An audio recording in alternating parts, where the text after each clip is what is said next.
Hello guys! Hello! This is for Gemini. Welcome Gemini dito sa aking channel, Kapalaran 888. Alamin natin kung anong messages, vibration, energy, gabay para sa inyong lahat. This is for you. Gemini, so please connect your intuition sa lahat ng barahan na lalabas dito sa readings mo. And kung bago ka sa channel ko, please like, share, and subscribe. Paki-press ang notification bell button guys para maging updated kayo sa mga videos na ina-upload ko. Doon sa mga dati kong subscribers na nandito pa rin, maraming salamat sa patuloy na pagsubaybay. Okay, meron kayong first two cards dito, Abundancia, Prosperity, and Sarasvati, the arts, prosperity and art. So, ibig sabihin na to, doon sa mga Gemini na artistic, yung parang mahilig kayo, marami kang hobbies, arts, or creative na hobbies. Sinasabi ng barasa nyo dito na posibleng yan yung good luck and good fortune nyo sa ngayon, na pwedeng yung mga hobbies nyo lang, yung mga pinagkakaabalahan nyo lang, ay posibleng magdala sa inyo ng abundance. Okay? The universe is pouring its abundance out to you. Okay? Be open to receiving. So, sinasabi ng baraha Gemini na there's incoming, there's a good luck and good fortune na coming para sa'yo, is uulan ng biyaya, ng pagpapala. So, kailangan mong buksan ang sarili mo. Okay? Be receptive sa kung ano man na blessings or abundance na darating sa'yo.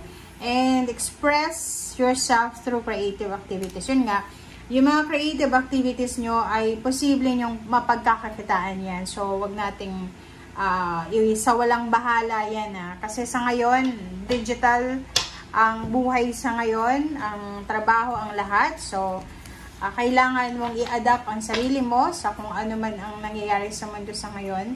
And isa sa mga pwede mong pagkakitaan is yung, kumbaga, kung ano yung hilig mo. Ano ba yung hilig mo na pwedeng kakapulutan ng aral ng mga tao. So, gamitin natin, i-maximize natin yung, yung social media, yung digital, yung internet, yung web, para sa mga creative na mga activities nyo na pwede nyong pagkakitaan. Okay. Contemplation, number 29. Sinasabi ng barasa dito na merong sa inyo Gemini na posibleng nagko-contemplate ka. Like, marami kang gustong gawin. Okay, paki-comment sa comment section. Marami kang gustong gawin pero hindi kayo sigurado or hindi ka masyadong 100% sure. So, sinasabi ng barasa yun na normal lang yan. Okay, normal sa isang tao na nagko-contemplate tayo. But, make sure na hindi araw-araw nagko-contemplate ka. Dapat mayroon kang parang ina-assign na ito yung specific time na magko-contemplate ako. Pero after this month, this week, kailangan ko nang bumalik sa dati. Yung parang ganun. So, be strong, be courageous sa kung ano man yan na decision making na kailangan mong gawin or importanteng action na kailangan mong gawin. Alright. Okay, so broken heart. Mayroon ditong Gemini na siguro yun yung rason. Yun yung rason kung bakit ayaw mong magdesisyon or nagko-contemplate ka or hindi ka sigurado or nagpa-procrastinate ka is because natatakot ka na masaktan. Gano'n naman eh. Hindi lang ikaw, maraming mga tao ngayon, lalo na ngayon sa panahon ngayon na yun yung fear ng mga tao ngayon eh. Parang vulnerable, sensitive tayo lahat ngayon sa failures. Kasi sa panahon ngayon, mabilis lang malungkot, mabilis ma-stress, magka-anxiety, magka-depression. Ang bilis ng lungkot ngayon. So, sinasabi ng barasa sa'yo dito na huwag kang matakot. Huwag kang matakot na masaktan, huwag kang matakot na mag-fail, huwag kang matakot na ma-reject. Kasi ganun talaga eh. Okay? Buhay ay buhay. Ganyan ang buhay. Merong rejections, merong mga approval, pero hindi natin hawak yun. Okay? Okay, so let's check. Ano pa ba? Ang additional messages para sa inyo, Gemini.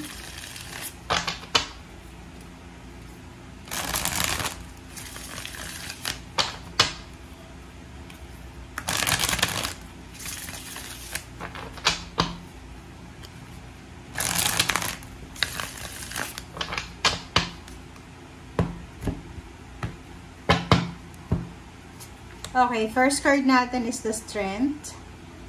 Next is Judgment. Okay, Strength, Judgment, and Six of Swords.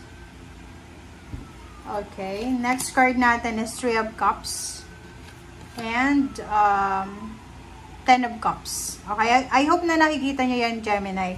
So, yung first 5 cards mo sa third deck ay maganda kasi there's a Strength, Judgment, Six of Swords, Three of Cups, Ten of Cups. So, sinasabi ng baraha sa'yo na isang desisyon, okay, Gemini, isang desisyon ang gagawin mo.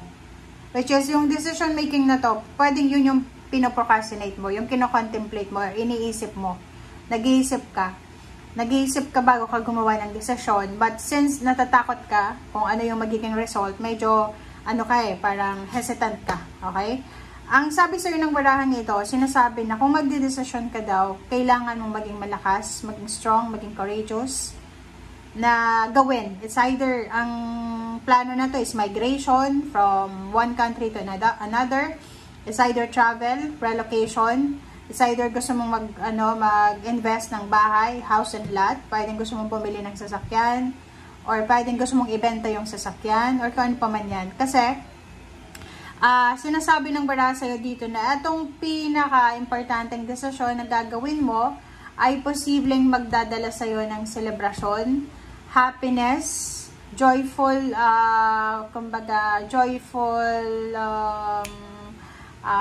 accomplishment siya. So, medyo, masaya na accomplishment siya. So, kung ano man to na pinoprocrastinate mo ngayon, kino-contemplate mo, okay lang yan. Pag-isipan natin ng mabuti, mag-reflect tayo, but sinasabi ng baraha na once you are ready, okay, maging strong and courageous ka na magdesisyon. Kasi, itong mga ino-offer sa'yo ng universe na to ay magdadala to sa'yo ng emotional stability and at the same time, financial stability.